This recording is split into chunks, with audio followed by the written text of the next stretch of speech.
Assalamu alaikum, everyone, and good evening or good afternoon there. It's good morning here. It's bright and early. It's 6 a.m. here in the U.S., and it is 4 o'clock there. I'm hoping that you all have some tea and something to snack on. We're just going to be here for about half an hour, 45 minutes, but I want to say hello to everyone. I hope everyone is doing well. Happy New Year. I hope it's going to be a year full of blessings to everyone. I wish all of you a great year of success and health and happiness and everything that you choose to do. So I want to get started by kind of talking to you a little bit. Whoops, I'm not seeing that. There we go. I want to get started by talking to you a little bit about what the Tea Break series is. This is going to be a monthly seminar, and I'm hoping out there are some folks that would like to be featured in the Tea Break series. That means that you would actually spend about half an hour talking in a month. You pick a topic and then we feature you. This is a session in essence that you will be giving, not just me, but you. I want you to be a part of this program as well. Now, all videos that we're doing, you can watch live, and if you watch them live, you have the chance to chat with me and ask questions as we go through the presentation. But if you do miss the sessions, you can always see the session on YouTube. This will be posted. The PBSA, Pakistan Biological Safety Association, has a YouTube channel. If you have not already subscribed, I would recommend that you do. I have lots of videos that I will be posting there from folks who are in Pakistan. They will be speaking Urdu as they do it. We're going to hopefully get several different languages, but the reality is that we want to build this YouTube channel to be an educational resource of biosafety for folks in Pakistan. So I'm hoping, it is my hope, inshallah, that we are able to populate that YouTube channel with videos that will be of benefit not only to you, but to upcoming scientists, young scientists, and scientists looking to work in laboratories in a safer, more efficient and effective way. So that's my hope, inshallah, that's my hope, mashallah, that we have a very good YouTube channel in the end. So again, I want to say thank you very, very much for attending. If you have not met me, I know many people on the call. I want to say thank you again for your time. My name is Sean Kaufman. I am the CEO and founding partner of Safer Behaviors. I've had the privilege, the honor to not only serve folks living in Pakistan here in the United States, but also in Pakistan, primarily in Islamabad, although I have been to Karachi and have been to Kipchi University on an occasion. But the reality is I just want to say that I'm happy to be here, happy to serve you in any way that I can, and I thank you for the opportunity to do so as well. So sit back, get ready with your cup of tea. Let's enjoy this dialogue. We're going to talk a little bit about the 4 phases of biological risk mitigation. For those of you who don't know a little bit about who I am, I'm not a scientist. I wish I was. I wish that I had the gift and the skills to understand great depths of microbiology and being able to sit at biosafety cabinets and do what you do. I unfortunately am not what we would call an infectious disease frontiersman. That's somebody who serves on the front line, working with clinical samples, working in research laboratories. I'm a behavioral psychologist, and what I've been fascinated with my whole life, at least my professional career, is I've been extremely fascinated with how people behave around infectious disease. So I've spent over 20 years working with people who work around and with infectious disease, and I primarily try to focus on behaviors and how do people work safely with these infectious diseases and respond in a way that's healthy if you're someone who is affected directly by an infectious disease. So I have been doing that work for quite some time. I started in the state of California and moved to Atlanta, Georgia, worked at the Centers for Disease Control and Prevention, became a professor at Emory University in the School of Public Health, and then in 2014, following the Ebola outbreak, I left and started a small company working again with scientists and healthcare providers, trying to get them to work safely around infectious disease. So again, I've had a wonderful opportunity, and I'm hoping, I'm seeing that that folks are saying sound is not coming in. I'm sorry if it isn't. If you are hearing fine, please put something in the box that lets me know that you can hear me. If that's there, because I'm seeing all green on my side meaning I'm seeing that audio is going out, that people can hear me. And so I'm looking to see if folks, okay, good. Thank you, Dr. Khan. I appreciate that. Okay, very good. Thank you, Dr. Zira. So hopefully people will be able to turn up their mics. And again, remember, if you miss this presentation, it will be posted on YouTube very, very shortly following the event. I did ask everyone when they registered if they could list what they felt was the greatest hazard in the laboratory. And it's clear that some of you have already listened to our presentation, because usually when you ask people this question, the word culture does not come up the way that it did. And so I'm very proud to see that many people identify culture in the lab. We'll talk a little bit more about that. I love that the word behavior was brought up more, and it was definitely larger than organism. So I'm very, very happy about that. I think that when we look at a word cloud, remember, we just take all the words that people have typed and throw them in a system, and it produces something. And the larger the word, the more the word was used. And so I think that this is really neat. I'm talking to a very educated group of people. Like I said, culture is identified as the greatest risk. I love seeing, again, behavior.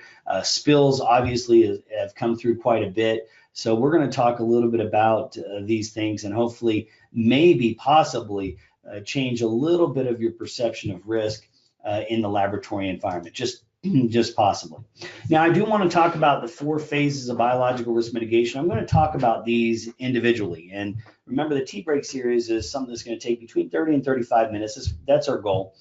So we don't have much time, but I want to focus on the fact that all of us are natural risk mitigators, meaning if you're listening to this presentation right now, you have throughout your whole life mitigated risk naturally. You've identified hazards, you've assessed them, you've managed them in some way or another, and you've even, if you're a parent out there or a sibling, you've communicated those hazards to other people. So look, we as human beings, our survival is really about mitigating risk. That's kind of how we live. That's how we learn. That's how we evolve. We become better and better at what it is that we do.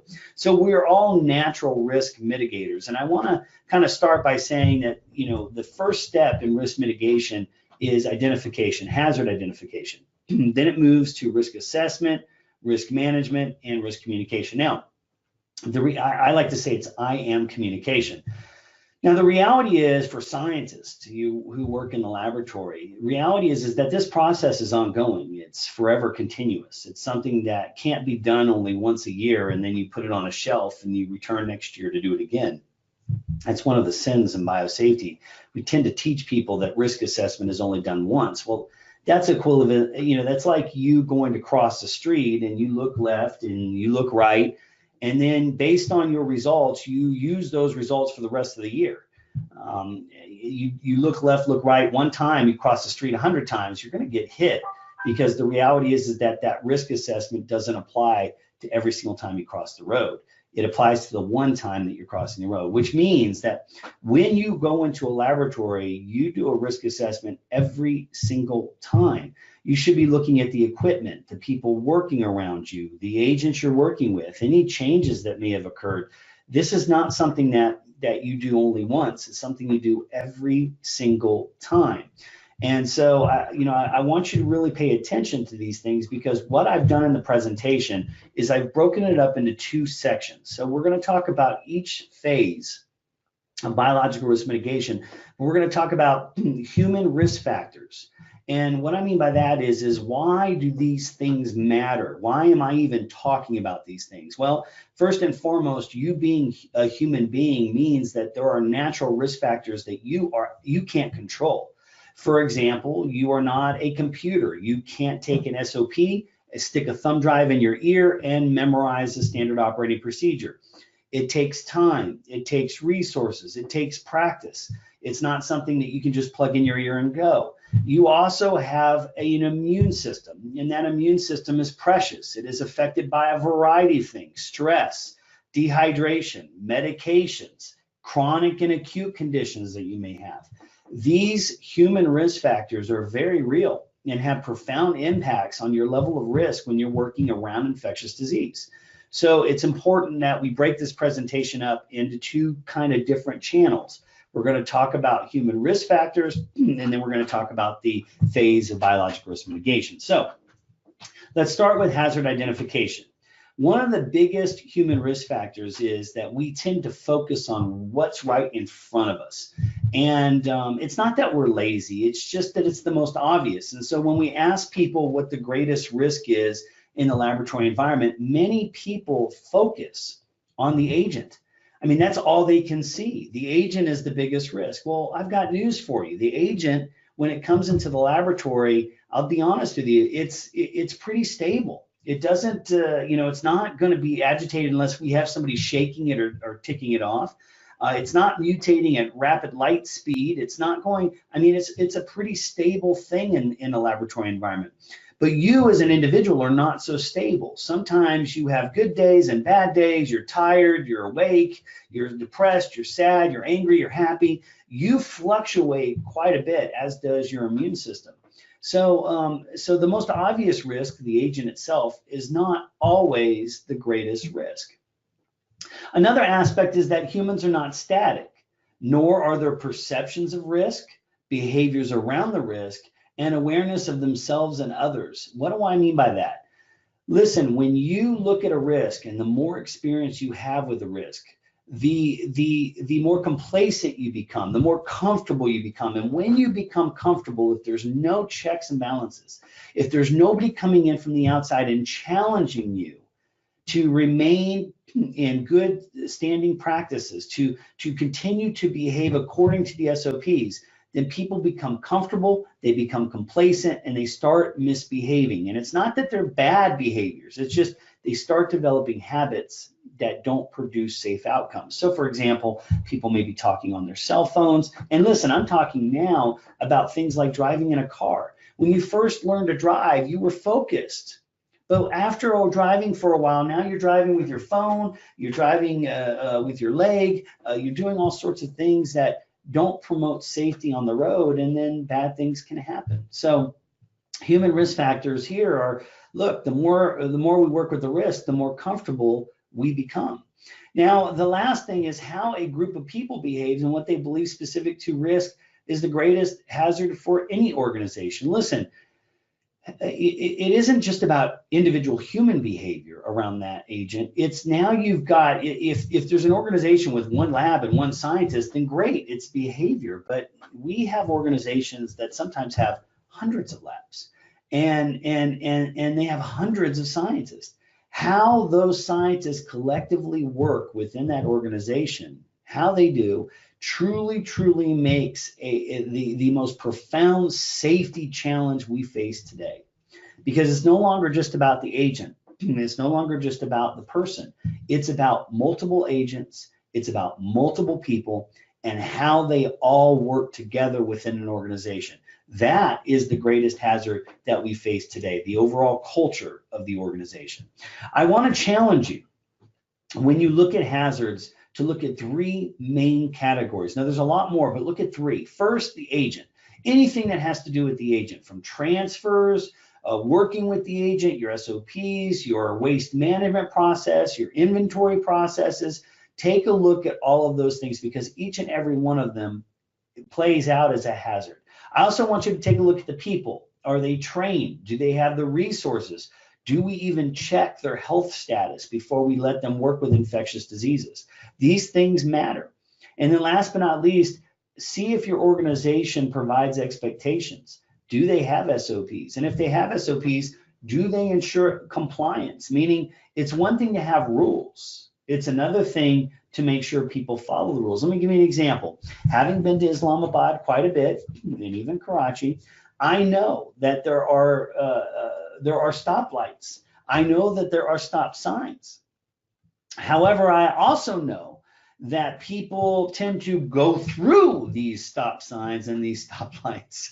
And the reality is why? Why are they doing it? Do they not know they're supposed to stop? No, that's not the case. The case is that very few times when they choose to break that rule, is compliance ensured, meaning there's nobody there to make sure that they're following the rule. There's no accountability. And as a result, human beings will do what serves them, versus following rules. They'll do what serves them best.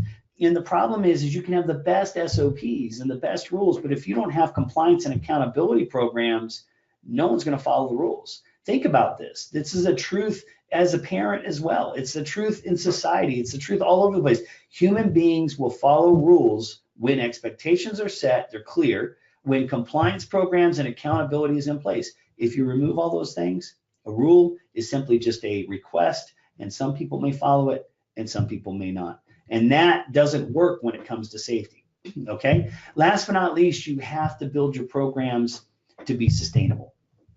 They have to be sustainable over time. They can't just be something that fades off. Now, when we look at the next phase of biological risk mitigation, we look at risk assessment. Again, let's talk about the human risk factors. Science quantifies risk. There's no doubt that science plays a role in determining risk, but you have to understand something. It isn't the be-all, end-all for human beings. Just because science quantifies risk doesn't mean that people buy into it. Individuals determine risk for themselves. This is why we see a wide range of behavior in the lab, from people who want to wear 5 pairs of gloves and follow all the rules all the time to people that don't follow any rules and ignore everything. That's why we see a range. If science quantified risk and everybody listened to science, behavior would be consistent. But people determine risk for themselves. And so this is why science has to be involved in risk assessment. Risk assessment is the backbone of biosafety. But if you believe in risk assessment alone and you don't focus on determining the risk within the workforce, meaning how people perceive it in the workforce, you're missing something. It is also something that's not done once. It's done every single time you go into the laboratory. You should be looking around for all sorts of hazards and making sure that you are prepared, that you are ready, and you are well resourced to deal with those. You need to make sure the equipment's functioning. You need to make sure your people are behaving, and you need to make sure that everyone around you is doing what they need to be doing to stay safe. Remember, perceptions of risk change as a result of multiple factors, from direct interaction with the risk, meaning if people mess up, say for example, there's an incident, the next time they walk in the lab, they'll be paying more attention. They're elevated, the perception of risk is elevated. If people have not had an incident for a long time and they've worked in the lab, then their perception of that risk is going to be much lower. So they're going to start practicing habits that may be unsafe. These are human risk factors that we can't fight. If you're human, you're going to be dealing with these.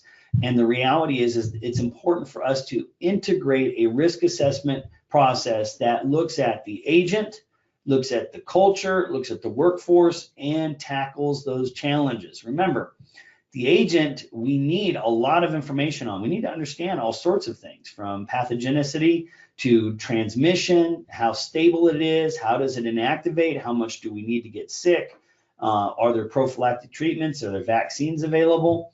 We need to also understand the workforce. Where are they from, and have they made mistakes in the past, and can we learn from those mistakes, and are they healthy, and do we have incident surveillance and medical surveillance? We also need to know about the culture. Are we complying? Is there accountability? What are the resources? The reality is a lot of people will say, we don't want to do a risk assessment because it's way too long. And what does it produce? Even when we do a risk assessment, what are the results? What are they telling us? And how do I really organize or structure a risk assessment in a way that's going to be meaningful for my organization? I think the reality is that when you identify hazards, and if you stick with the collective group, the agent, the people, and the culture, and then you begin to assess those individual hazards within those collective subgroups, you begin to identify things that need management, and that's where we come into risk management. Now, risk management is typically the standard operating procedures. These are strategic plans to mitigate or manage the risks that you've identified. Remember that, let's talk about human risk factors again. Just because you write a plan And it doesn't mean you get to stick a thumb drive in their ear and they know it. It doesn't work that way. People are not computers. They need time. They need resources to follow SOPs. Not all humans should work in a laboratory environment. Look, ladies and gentlemen, just because someone wants to work with infectious disease doesn't mean they should. I have seen and witnessed people that probably should not be in a laboratory, not now, not tomorrow, not ever. They lack the self-awareness, they lack the environmental awareness, they lack the skills, the attitude. There are reasons for people to not work in biological laboratories, and some people don't belong in there. So make sure your screening processes really truly pick up on people that practice whatever it is they want to do. They don't follow rules. They ignore the rules. They seem to put everyone else, including themselves, in danger. Follow that, or take a look at that, and definitely try to address that. Remember that there are different people with different experiences that have different perceptions that produce different behaviors, which will produce different outcomes. This is why standard operating procedures are so important. Standard operating procedures make sure that these people with different experiences and perceptions and behaviors all begin doing the same thing. Now, this is a concept in science that we're very, very familiar with. And what I mean by that is that good science is science that can be repeated. And what I mean by that is if I do an experiment in Pakistan and it works, I should be able to replicate that same experiment in Australia, Mexico, China, US, wherever. The reality is I should be able to replicate that. The same goes with safety.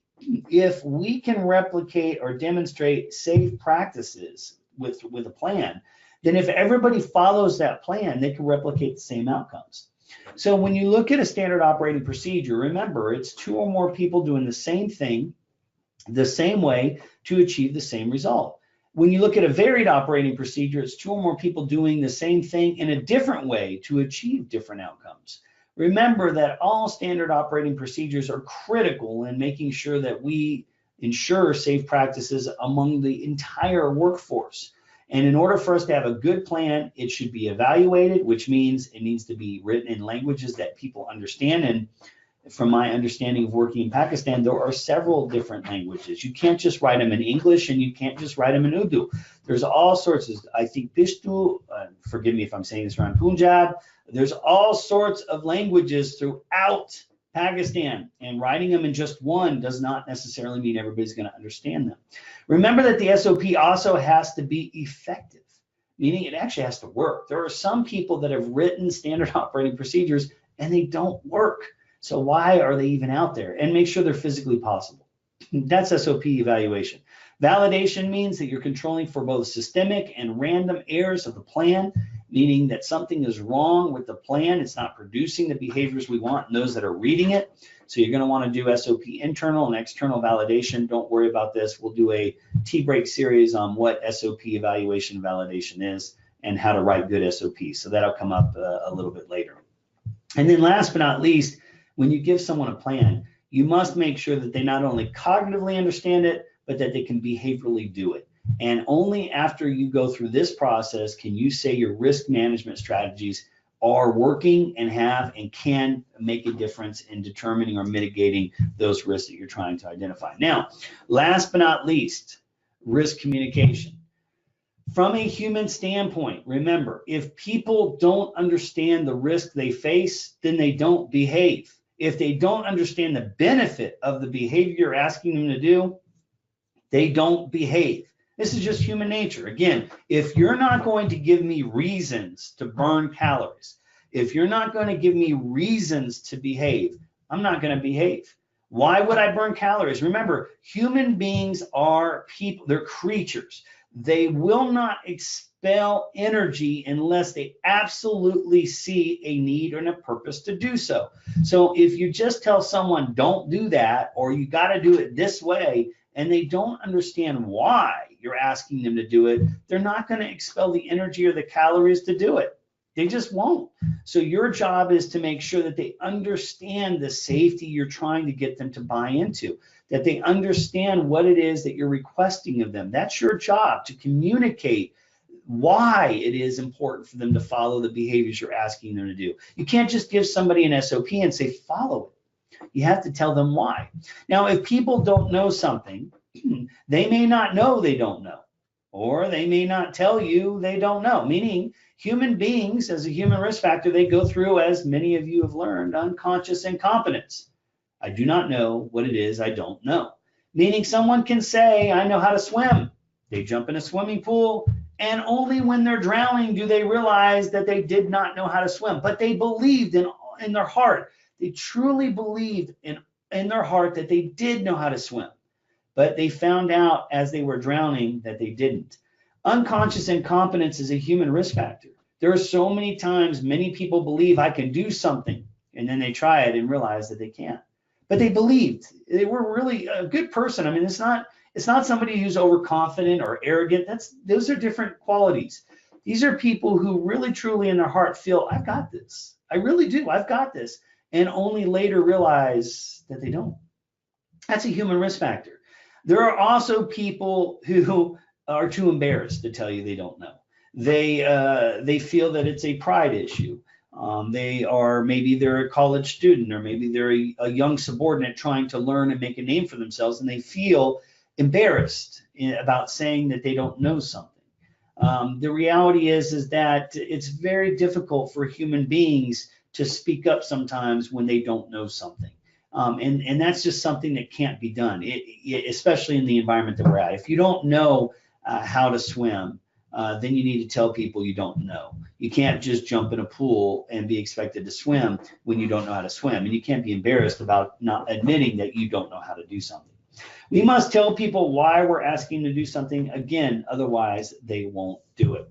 So the risk communication process, let me tell you, you should be providing agent-specific training to every single person that comes in contact with agents, and that includes cleaners. Listen, Allah asks us to take care of those that are not necessarily as blessed as we are. Where much is given, much is expected. Most of you that are sitting on this call are extremely educated. You've had opportunities to learn, but there are cleaners out there that probably haven't had those same opportunities. And that means that they're more precious to us, that we have to provide training to them. We should provide training on how to protect themselves and what they need to know about the agents they may come in contact with. And everyone who works in the lab should have this type of training. It is a sin, in my opinion, if you work with a biological agent and you do not know what the clinical symptoms, meaning if that agent presents in you as a human being, what are the clinical symptoms of the presentation of that agent? You should be providing agent-specific training. You should discuss the 4 primary controls of biosafety and how they minimize overall risk, meaning why engineering controls and PPE and SOPs and leadership all matter. What is it about those 4 primary controls that make a difference? And make sure they see the risk and benefit as being something far greater than just them. Listen, one thing that really bothers me, I can kind of apply it globally around the world, is that when we ask people about risk and benefit of behavior, it is always about them.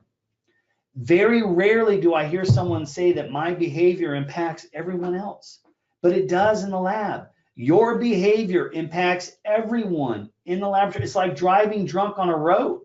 If you think that driving drunk on the road only impacts you, you're wrong. It's all the people around you that it impacts. Doing drugs, practicing bad behavior. Listen, risk is never just about you. One thing that I think is the greatest secret of all in this world, something that is an illusion, is we believe we're individuals. We are all one. I don't care whether we live in the United States or Pakistan. We are all one. One. We win together, we lose together. End of story. Doesn't matter whether it's science or in life. The fact is, we're all one. We are all one. And the minute we start believing that we're not one, that we're individual, when we start behaving as an individual and we don't care anymore about how our behaviors impact the lives of others, we go off the path. we go off the road. And in the laboratory, it's an extremely dangerous road when we do that. When people believe that their behaviors have no impact on the safety of others, we really go down a very, very dangerous road. So make sure people understand that they are part of a team, they're part of a family, they're part of an organization, and that their behaviors not only reflect them and their safety levels, they reflect those that they work with and the safety levels of the organization in general. Okay? Ladies and gentlemen, remember that the biological risk mitigation process is continuous. It's something you will do for the rest of your life. You will mitigate risk. You will identify hazards and assess them and manage them and communicate them, sometimes in 30 seconds throughout your life. If you're a parent, you may do this every day for your children.